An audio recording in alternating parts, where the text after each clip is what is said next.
Bismillahirrahmanirrahim. Assalamualaikum warahmatullahi wabarakatuh. Alhamdulillahilladzi hadana lihadza wa ma kunna linahtadiya laula an hadana Allah. Asyhadu an la ilaha illallah wahdahu la syarika lah. وأشهد أن سيدنا ونبينا محمدا عبده ورسوله لا نبي بعده سبحانك لا علم لنا إلا ما علمتنا إنك أنت العليم الحكيم رب اشرح لي صدري ويسر لي أمري واحلل عقدة من لساني يفقهوا قولي أما بعد. Para jemaah yang dimuliakan Allah, alhamdulillah kita bersyukur kepada Allah Subhanahu wa taala atas segala nikmat-nikmat yang diberikan oleh Allah kepada kita sampai dengan saat ini, sehingga kita bisa melangkahkan kaki kita berangkat ke masjid ini. Mudah-mudahan hadirnya kita di dalam majelis ini mendapatkan berkah dan rahmat dari Allah Subhanahu wa taala, serta dosa-dosa kita diampuni oleh Allah. Amin ya rabbal alamin. Salawat dan salam tidak lupa kita sampaikan ke junjungan kita Nabi besar Muhammad sallallahu alaihi wasallam, pada para keluarganya, para sahabatnya, para pengikutnya, dan mudah-mudahan sampai kepada kita semua hingga akhir zaman. Para jemaah yang dimuliakan Allah, kita lanjutkan kajian kita di dalam kitab Munajat halaman 27. Doanya yang berbunyi, Rabbi inni zalamtu nafsi faghfirli. Halaman 27 terakhir di paling bawah.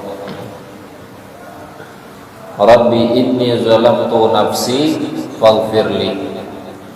Ini doa terdapat di dalam surah Al-Qasas ayat 16. Doa ini dibaca oleh Nabi Musa alaihi salam. Dibaca oleh Nabi Musa alaihi salam. Kata Nabi Musa, Rabbi ya Tuhanku, inni zalamtu nafsi. Sesungguhnya aku telah menganiaya diriku.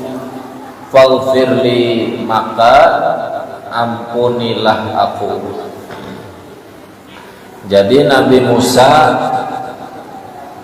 merasa melakukan kesalahan.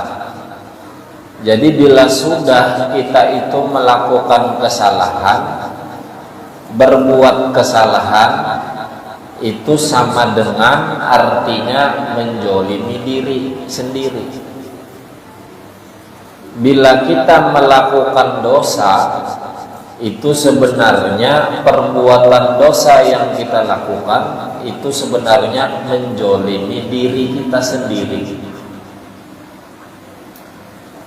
Sebenarnya dosa yang kita lakukan, kesalahan yang kita kerjakan itu sebenarnya menyakiti diri kita sendiri. Walaupun tidak dirasakan di dunia ketika kita melakukan dosa, tapi nanti atas perbuatan zalim terhadap diri, maka nanti akan diperhitungkan oleh Allah di akhirat. Jadi diri ini, tubuh kita ini, jasad fisik kita ini harusnya disayangi. Jangan sampai dijolimi. Kita kan sayang nih dengan awak kita, sayang dengan diri kita. Karena sayang, jangan disakiti. Kita pukul aja tidak mau tubuh kita karena sakit. Tapi berbuat zalim yang jauh lebih dari itu sebenarnya adalah menyiksa diri itu nanti di akhirat akan diperhitungkan oleh Allah, akan disakiti oleh Allah atas perbuatan dosa yang kita lakukan. Nah, Nabi Musa pernah melakukan kesalahan yang tidak disengaja sebenarnya. Jadi kisahnya Nabi Musa itu ada orang Bani Israel berkelahi dengan orang Mesir. Orang Mesir ini dalam riwayat dari suku Qibti, yaitu orang Mesir ini orang pengikut Fir'aun. Sementara Bani Israel itu adalah pengikutnya Nabi Musa alaihissalam. Antara kaum Bani Israel dengan orang Mesir ini berkelahi berdua di tengah-tengah gurun lah, modelnya kayak itu aja sudah.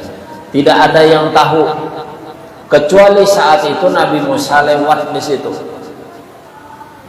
Lalu dilihat oleh Nabi Musa ada dua orang berkelahi, ternyata salah satunya adalah kaumnya dari Bani Israel, dan yang satunya ini orang Mesir pengikut Fir'aun. Ujar orang Bani Israel, "Wahai Musa, tolong bantu aku." Berkelahi. Nah, Nabi Musa ini orang yang disegani di Bani Israel, orang yang ditakuti. Semua orang tahu itu. Lalu Nabi Musa ingin memberikan pelajaran kepada orang Mesir ini, sebenarnya ingin menakuti aja. Dipukullah oleh Nabi Musa, tuh tampar. Dipikir ingin memberi pelajaran aja, sekali tampar mati orangnya. Mati kada disengaja. Waduh, iya celaka kayak ini, mati. Untungnya yang tahu cuma mereka aja, kaum Bani Israel dan Nabi Musa serta Allah Subhanahu wa Ta'ala yang tahu kejadian itu. Sehingga begitu beredar berita bahwa ada orang Mesir yang mati, lalu beritanya sampai ke rajanya Fir'aun bahwa kematiannya ini menurut kabar dibunuh oleh orang Bani Israel, tapi tidak tahu siapa yang membunuhnya. Karena saat itu cuma bertiga ini aja orangnya, tidak ada yang tahu. Akhirnya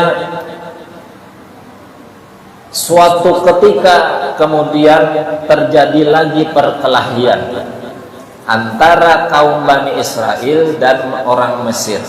Ada lagi perkelahian. Begitu ada perkelahian, datanglah lagi Nabi Musa.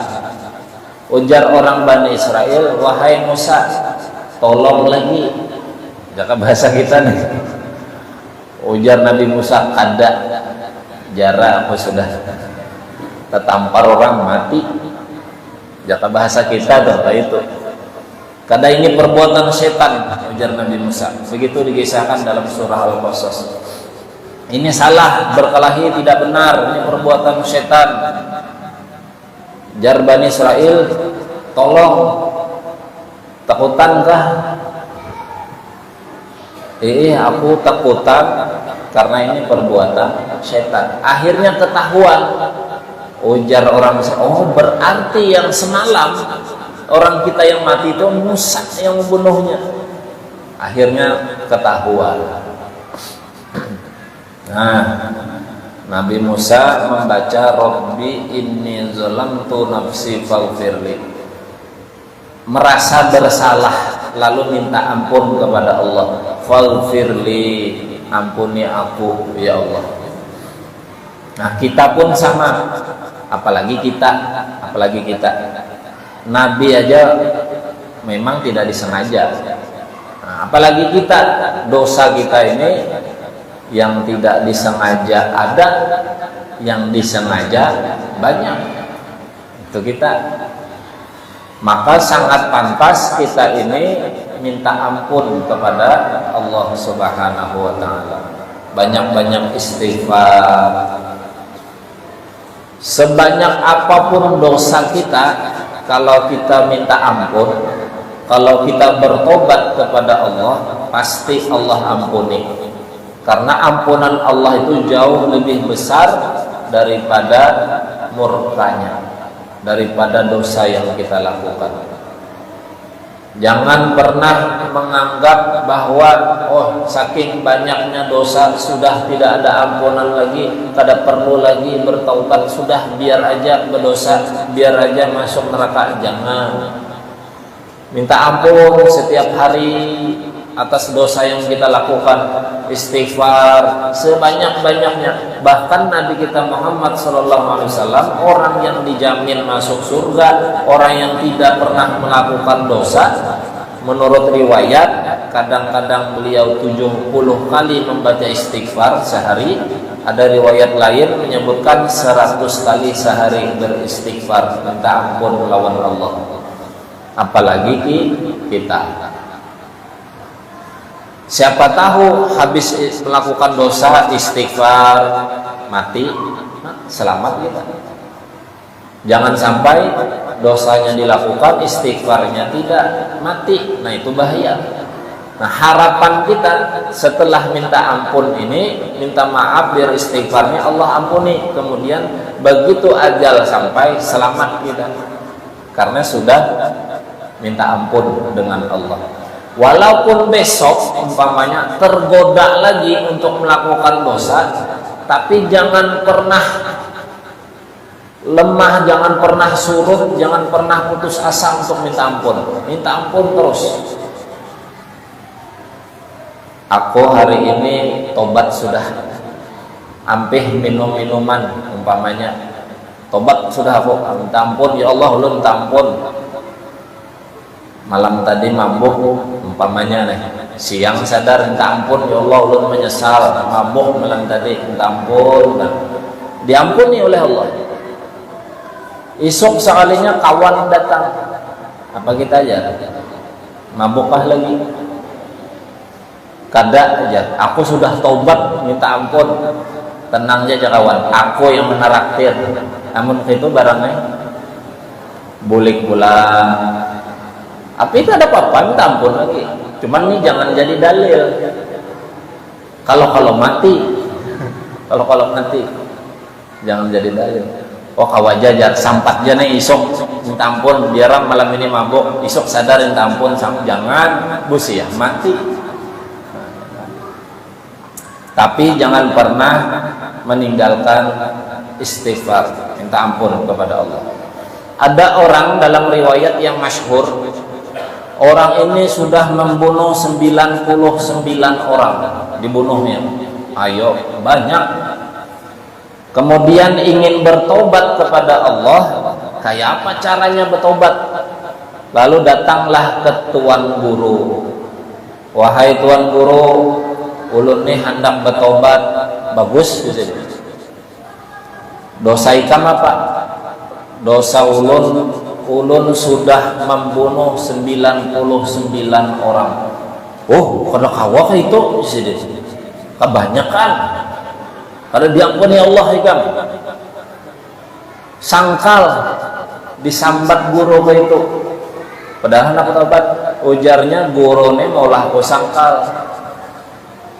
Sekalian dia digenapkan 100, bunuhnya tuan gurunya 100 jadinya. Mati bunuh orang 100, tapi tetap ada menyesal dalam iya genap 100 setelah bunuh tadi. Maka tuan guru ulang yang terakhir, akhirnya cari lagi, terdapat lagi dengan tuan guru orang alim. Wahai tuan guru, ulun nih hendak bertobat, kira-kira diampuni kada dosa ulun? Ujar tuan guru, pasti diampuni oleh Allah.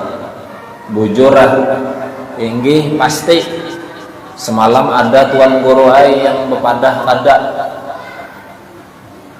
Asalnya ulun membunuh 99. Karena sidin tuan guru itu bepadah kada kawa, ulun bunuh sidin. Ujar tuan guru ini cagaran 101 aku memadai kada nih. Oh, aja sidin diampuni oleh Allah. Ikam diampuni.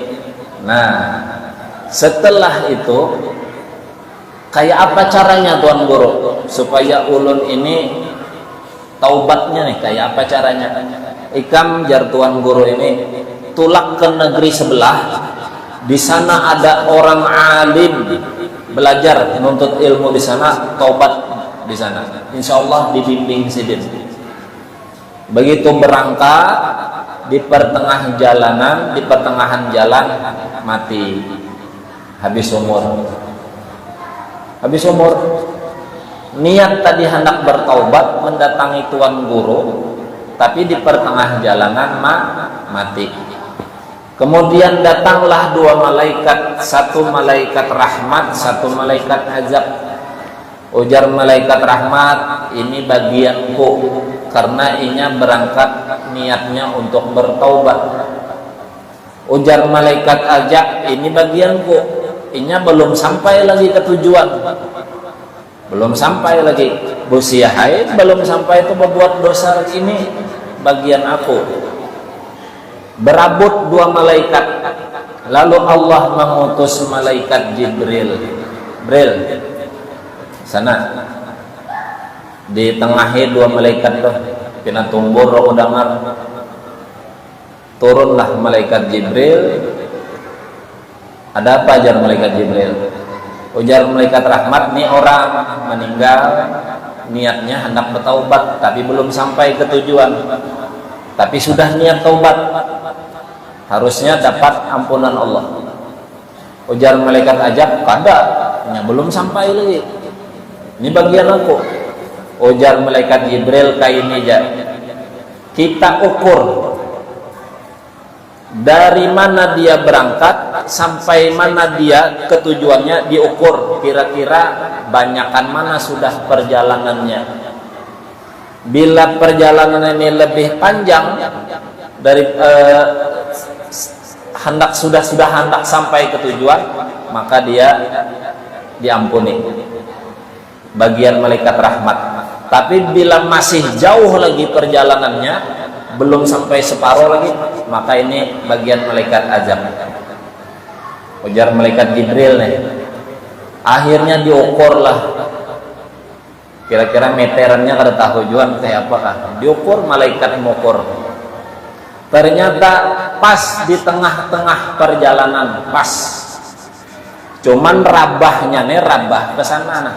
Umpamanya tulak mulai sini tujuannya ke sana, rabahnya ke sana,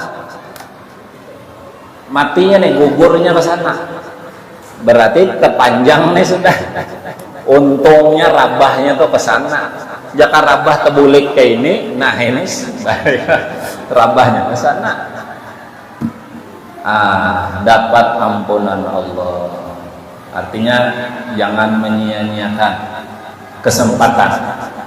Setiap hari istighfar, melihat sesuatu yang rasa kada wajah istighfar, kita tepander yang rasanya kada pas istighfar di hati. Bila ada rasa minta dipuji orang istighfar, bila ada rasa sedikit sombong istighfar terus dalam hati. Dimuntung bisa juga astagfirullah, kada dimuntung dalam hati bisa juga.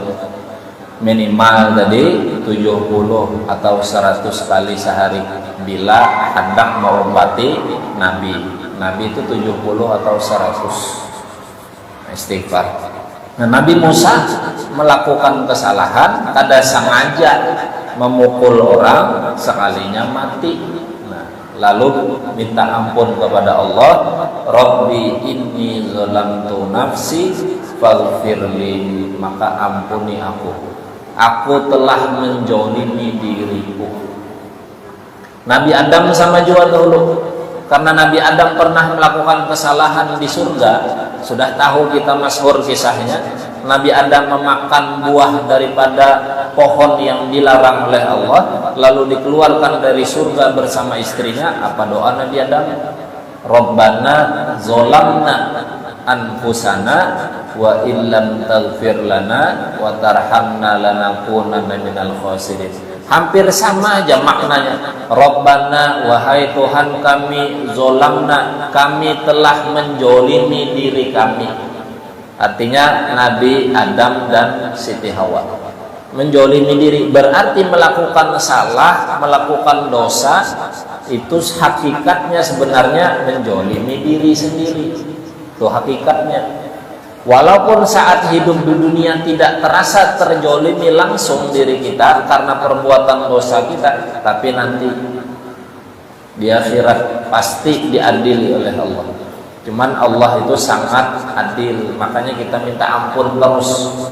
Sebanyak apa dosa kita, minta ampun.